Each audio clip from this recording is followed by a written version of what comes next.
Hello, it is wonderful reaching you again today, and we will be looking at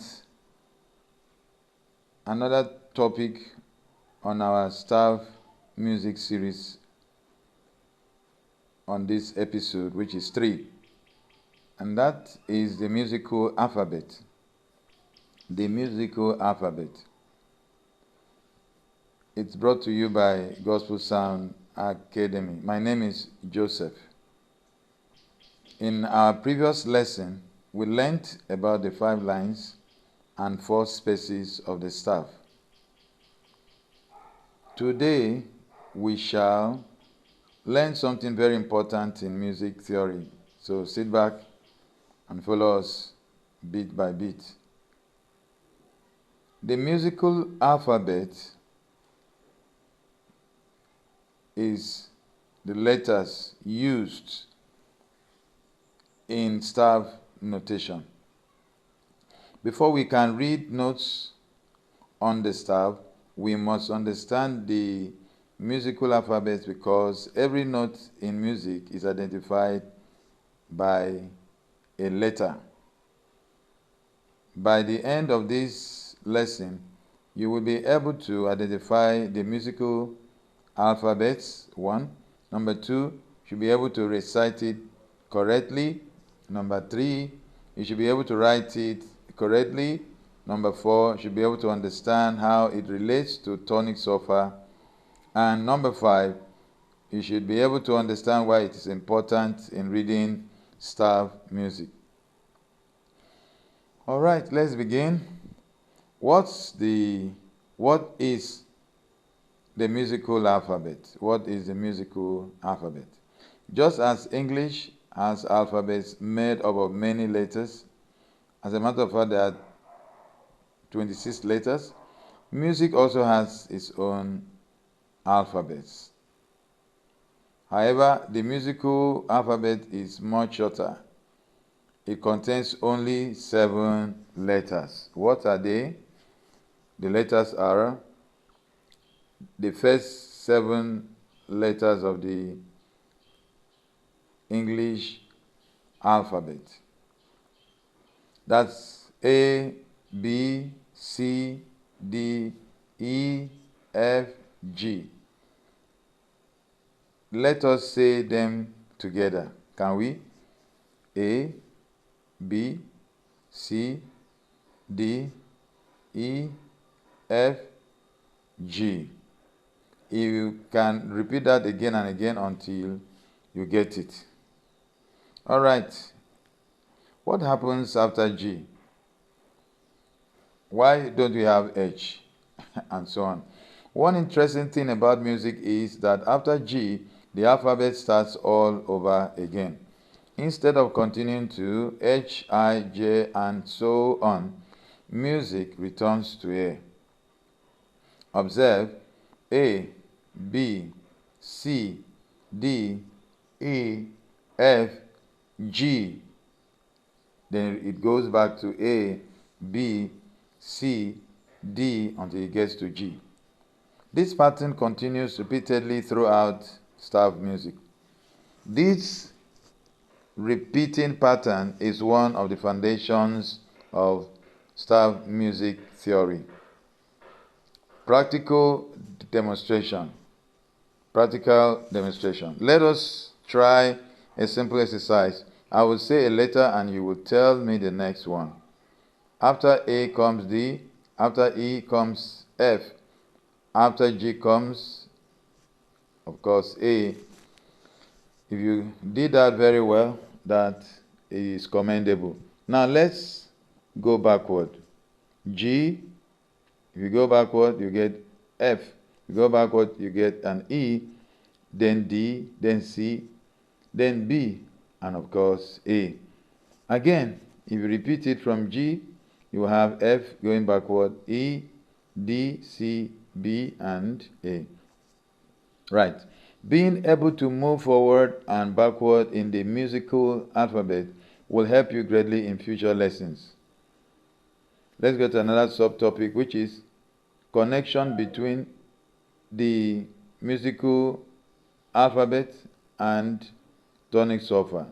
Connection between the musical alphabet and tonic solfa.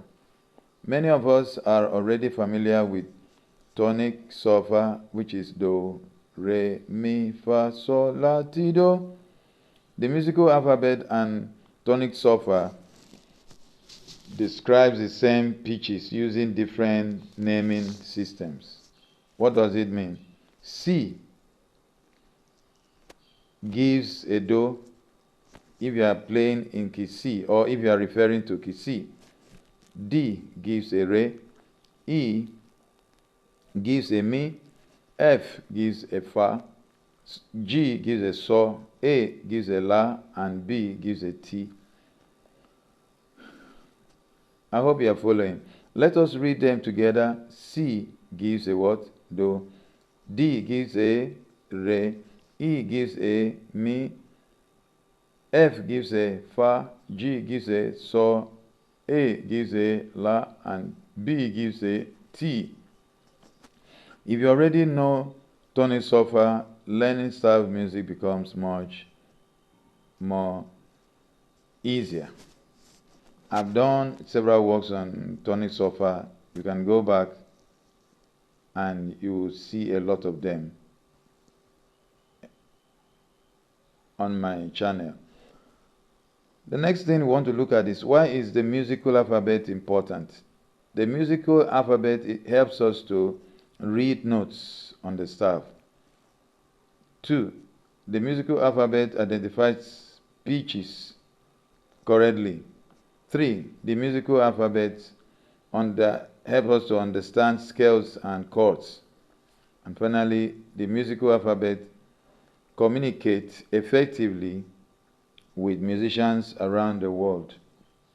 Without the musical alphabet, reading staff notation would be very difficult. Let's quickly do this exercise.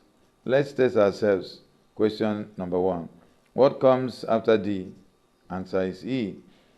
Question number 2. What comes before G? Answer is not an A, is an F. What comes after 3? Question number 3. What comes after G? Answer is A. Question number 4. What comes after C? Answer is B.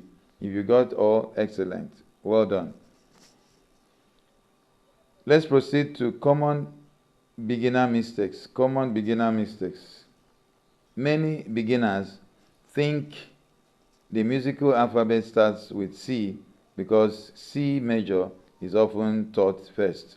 While C major is important, musical alphabet actually begins with A before it gets to C and then to G. That's the meaning of this explanation. So always remember that sequence. Hope you followed what we did. Let's summarize. Today we learned the musical alphabets in music, in staff music. And as we have seen, there are 7 letters. The letters are A, B, C, D, E, F, G. And take note, they are capital letters. After G, the sequence repeats. The music alphabet can be connected to tonic solfa. Then lastly, understanding the musical alphabet is essential for reading staff music. Would you want to do assignment? If I were you, I would say yes. If that is a yes from you, this is the assignment. Write the musical alphabet 5 times. Of course, it's easy. Write it, don't just assume. Then write it backward 5 times. Don't just say you can do it, try it. Next, write the tonic solfa names beside each letter. Example, C gives do, D gives re, E gives mi. Continue until you reach B. It's time to conclude. Thank you for joining me in today's lesson. In our next episode, we shall begin studying the treble clef, one of the most important symbols in staff music. This is where we start identifying actual notes on the staff, whether it's on a space or it's on a line. If you enjoyed this lesson, please like, share, and subscribe to Gospel Sound Academy. Turn on notifications so you do not miss the next lesson. Thank you for watching, and I will see you in episode 4. Bye.